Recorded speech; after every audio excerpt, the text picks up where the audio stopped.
Padamihin lang natin yung views.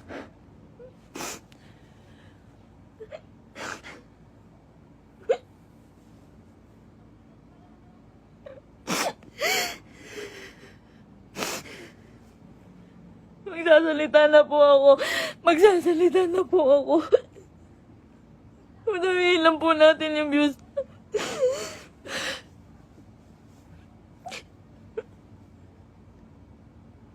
Magsasalita na po ako.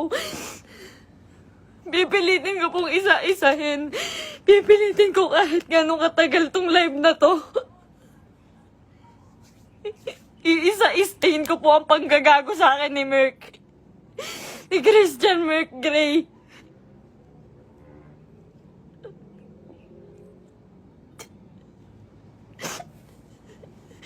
Ginago po ako ng taong yon. Ginamit po ako ni Christian Merc Gray.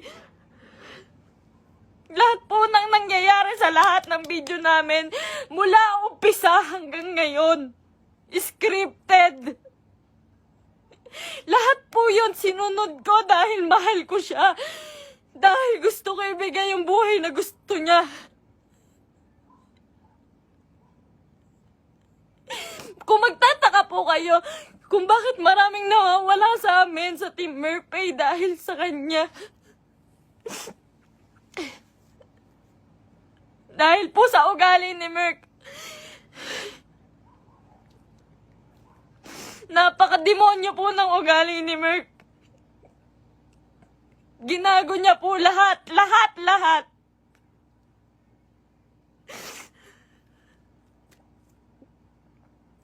Ito po. Ito na. Umpisa ko na po. Alam niyo po, nag-umpisa kami sa... Nung galing po siya sa Brusco. Galing po si Merc sa Brusco. Hindi po ako yung dahilan ba't siya nawala doon. Ayaw niya pong mabawasan yung perang kikitain niya dahil po alam niyang malaki. Siya po ang pinakamalaking may kita sa Brusco. Siya po ang may pinakamalaking kita. Yung ibabawas na 5% doon, sa pera ni Merc siguro mababawas doon 16,000.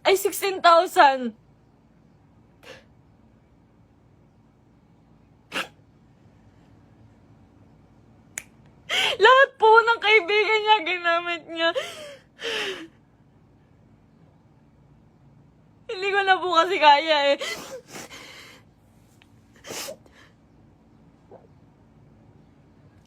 Sobra po yung ginawa ni Merc. Sobra. Hindi ko na po kaya. Pasensya na po kayo.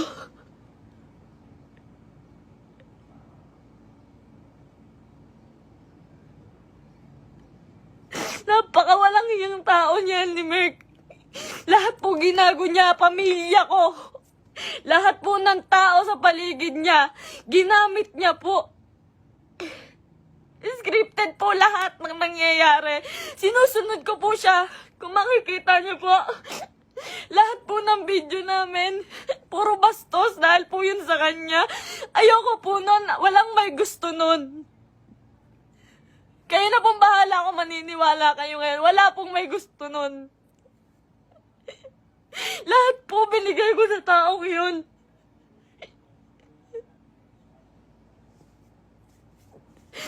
Lahat po ng panggagamit sa katawan ko, lahat po ng pagpapakita ng kung ano sa katawan ko, siya po ang may gusto nun. Nagagalit po siya pag aayaw ako. Ang sasabihin niya, para sa atin to. Para sa atin to. Pero hindi ko naramdaman dahil po, napakalaki po ng kinikita ni Merc. Wala po siyang binibigay sa akin. Kung sasabihin niyo po na pera lang ang habol ko sa kanya. Kung makikita niyo po yung bahay namin, hindi niya po napagawa yun. Hindi niya po pinagawa yung bahay namin. Uunahin niya pa po yung iba. Sa laki ng kinikita ni Merc, sa milyon ang kinikita niya sa isang buwan. 5,000 lang po ang binibigay sa akin yan, pati kay mama. Sa magulang ko po, 5,000 lang po, isusumbat niya pa. Mumurahin niya yung magulang ko.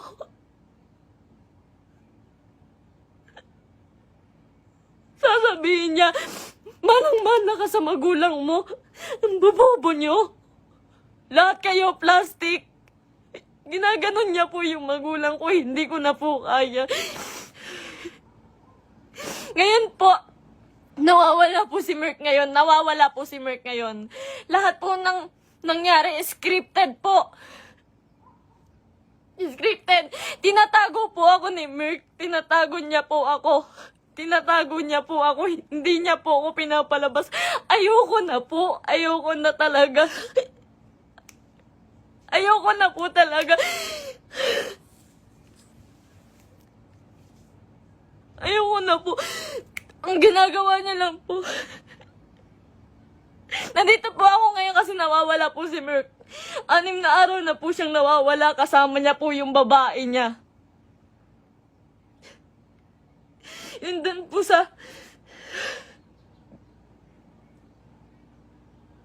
Si Pam doon sa video na bago makaganda.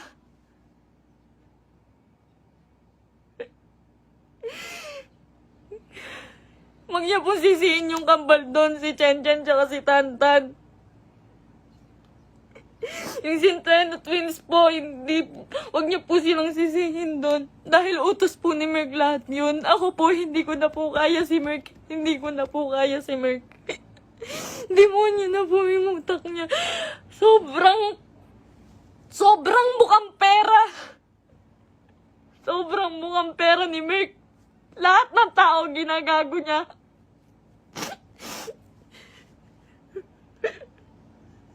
Sinisira niya po yung nanay ko po. Yung nanay ko na nasisira na din po sa inyo. Yung sasabihan po yung nanay ko na mamatay ka na, siya po may utos nun. Ginagawa niya pong robot yung pamilya ko dahil sa akin na lang po tumitingin yung pamilya ko. Ba't nila sinusunod si Merk? Kada pupunta po sila sa bahay, may pagkain na sila, maghihintay kami ng script niya. Magagalit pa po yan pag nagkakamali ako. Pag may mali po ako nasasabi, pag kailangan ulitin ng video, magagalit pa po yun. Lahat po ng video namin, scripted. Dahil po sa kanya.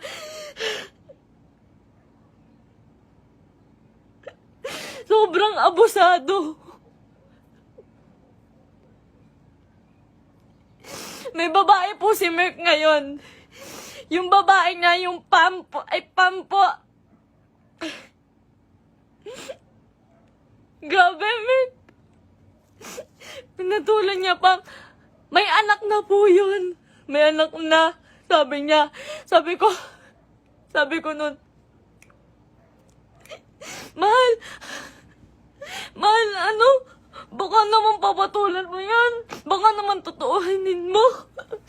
Sabi niya nun, hindi. Kamukha yan ng ex ko. Hindi ako papatol dyan. Ginagago niya yung babae sa akin. Sinisira niya. Sabi niya, tanginang mukha yan. Papatulan ko ba yan? May anak na. Ginaganon niya yung babae. Ngayon, nandun siya. Nang sa Quezon po si Merk. May katibayan po ko. Lahat po. Lahat. Kahit sa chat, kahit yung babae. Nahuli ko po kasi dahil po dun sa post ng babae. Nag-post po yung babae. Nakasama po yung sasakyan namin. Tapos yung cellphone ko po, nagla-login po yun sa Quezon.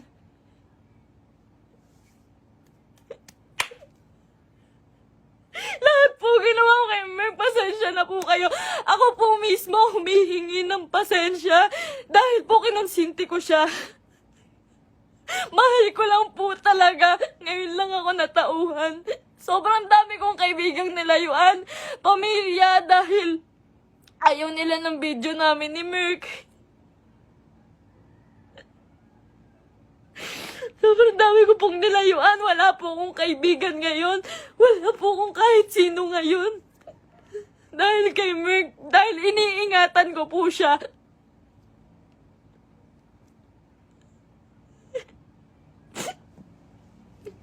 Kaya totoo po yung sinasabi niya, scripted lahat sa amin. Scripted lahat ng buhay na binigay sa akin ni Merk. Lahat po ng pera niya sa kanya lang po. Sa laki po ng pera niya, nagkakautang pa po siya. Sobrang sama, sobrang samang tao. Ultimo shampoo namin, sabon namin, ako pa bumibili.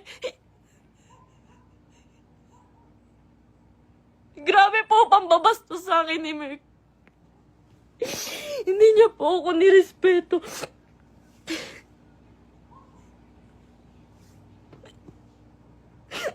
Nawalan po ako ng kaibigan dahil sa kanya. Huwag niyo po sisihin lahat po ng taong nakapaligid kay Merk. Dahil po lahat yun inuutusan niya. Sobrang bossy. Hindi niya naman po pinapalamon.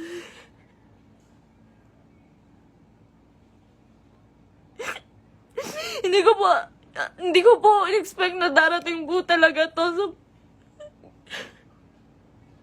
ilang beses na rin po ako niloko ni Merk about sa babae. Nung una, pumatol siya sa kaibigan ko. Pangalawa, pumatol siya sa pan. Pasensya na po kayo. Kasi alam ko po, scripted po yun eh.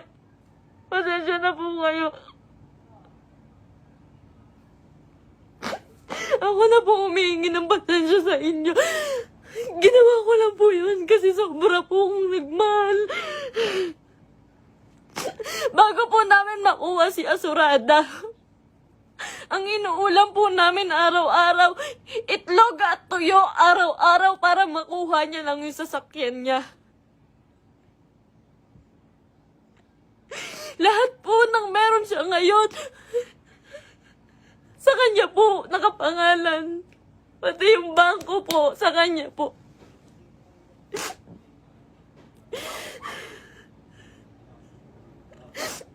Paghihingi po ako sa kanya, hindi po yun magbibigay. Ultimo sarili kong damit, ako pa bumibili. Sa isang buwan po, 5,000 lang ang binibigay niya sa pamilya ko. Tapos susumbatan niya pa. Lahat daw binigay niya sa akin.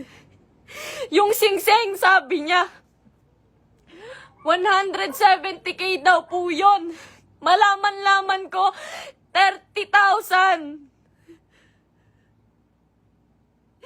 Yung tatay ko, binastos niya. Binastos niya yung tatay ko. Hindi po siya nagpaalam sa tatay ko na magpo-propose siya. Nung time na yun po, hindi po maganda yung nangyari. Yung proposal po.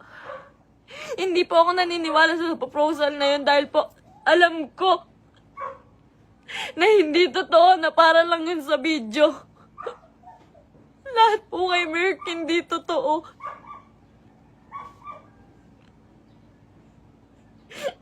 Yung buhay niya, yung pagkatao niya, yung buhay na binigay niya sa akin, hindi po yun totoo.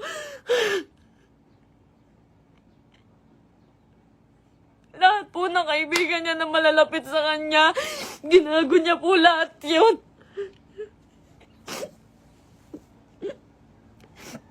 May nakakita po sa kanila dito sa Naik. Flex niya pa po pala yung babae kahit kanino. Pinakilala niya pa kung kani-kanino dito sa Naik. Sa mga taong malapit sa akin. Hindi niya alam.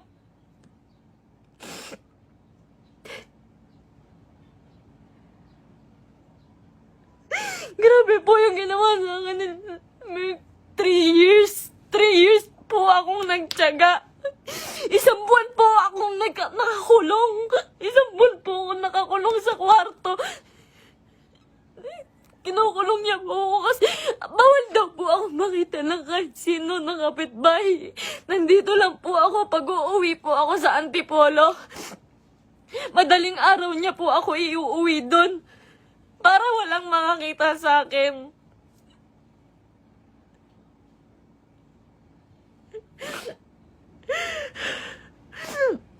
Lahat po ngayon suko na kay Merk. Nung isang araw po nasa ospital ako kasi nagtake po ako ng anxiety. Sobrang depressed na po. Sobrang depressed na po.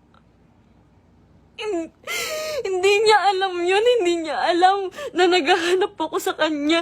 Kahit saan naghanap po ako. Naginahanap ko siya eh. Kasi mahal ko po siya eh.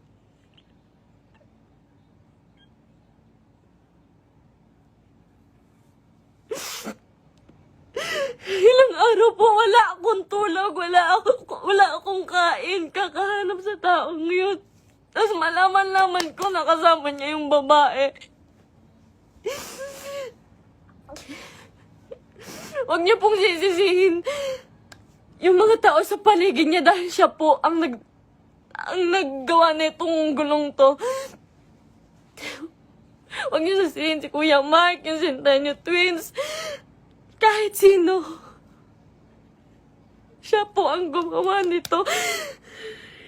Sobrang boss po ni Merk. Sobrang pa-boss po.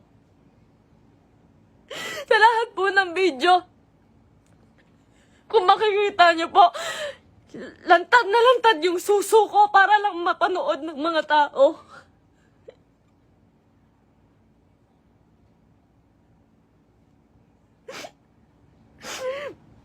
Para lang panoorin niyo, para lang magkapera siya.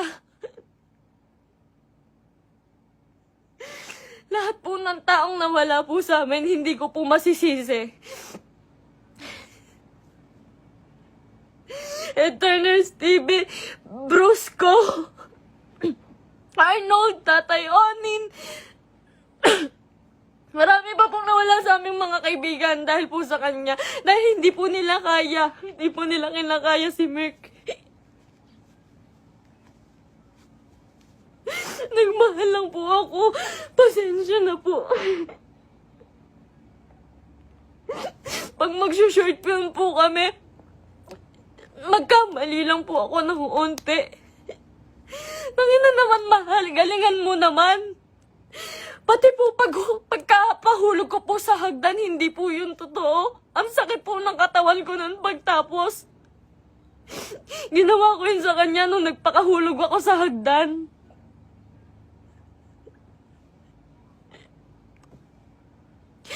May mga pasa po ko lagi pag may nangyayaring hindi magandang prank. Lagi po ako nagkakasugat, nagkakapasa dahil po sa ginagawa namin.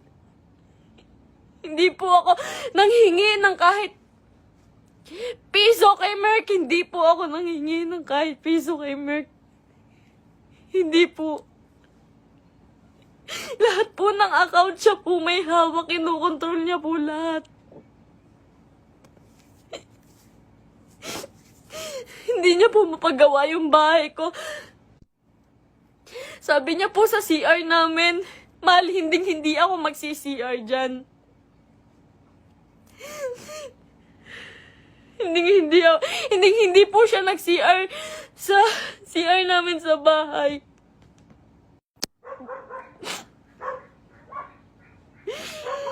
Pero hindi niya po yun mapagawa. Tinitiis niya po yun. Kayo na pong bahala kahit hindi na po kayo maniwala. Hindi ko po kayo masisisi. Kasi lahat ng ginawa ni Merk, hindi totoo yun. Wala nang totoo kay Merk. Mahal na mahal ko yun. Ang dami kong ginawa para sa kanya. Alam po yan ang mga totoong kaibigan namin. Alam po nila yung gano'n ako nagsasakripisyo araw-araw. Napakarami niya pong pera, pero ang dami niya rin pong utang. Hindi ko na po alam kung saan niya pinupunta yung mga pera. Kung makikita niyo naman po kasi sa mga video namin, wala po talaga akong hawak na May mga pangalan na damit, may pangalan na sapatos. Lahat po yun ako lang po. Uutang pa po ako sa ibang tao, magkapera lang. Lagi po akong umuutang sa ibang tao, magkapera lang.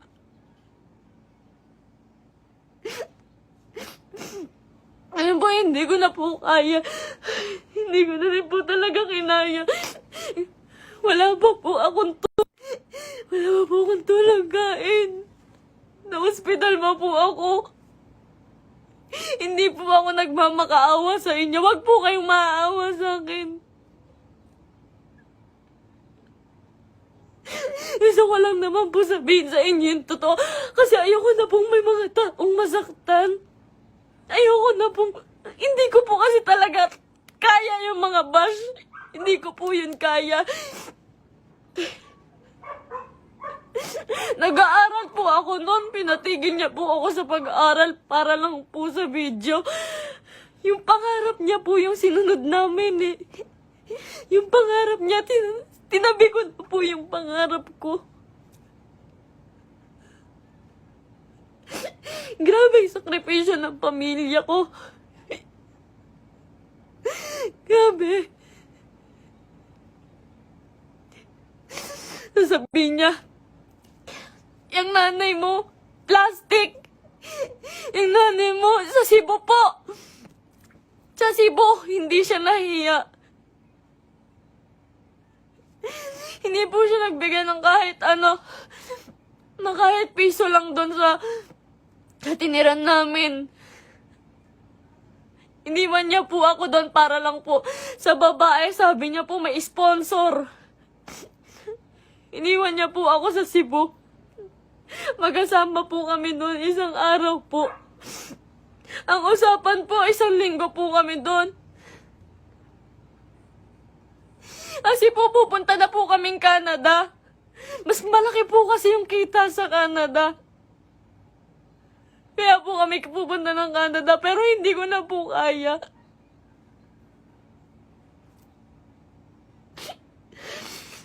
Ganito, ngayon, fiancé niya pa lang po ako, pero grabe na po yung ginagawa niya sa akin. Sobrang mukhang pera ni Merk.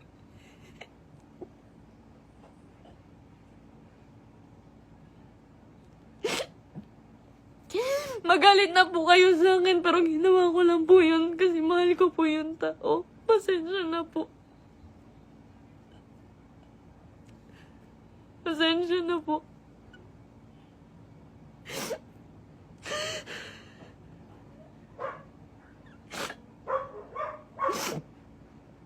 Ngayon po, wala pa rin po si Merk. 6 na araw na po siyang nawawala. Pinabayaan niya po ako mag-isa nang walang pera. Wala po akong hawak na pera. Pinabayaan niya po ako. Iniwan niya po ako. Ang dami ko na pong utang ngayon kasi po wala akong hawak na pera. Tapos hahanapin ko siya.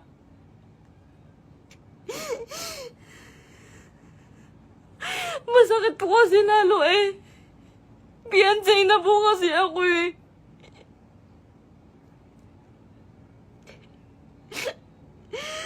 Sobrang pasensya na po sa inyong lahat. Sobrang pasensya na po. Mahal ko lang po yung tao. Pero ngayon po suko na po ako. Pagod na po ako. Pagod na ako.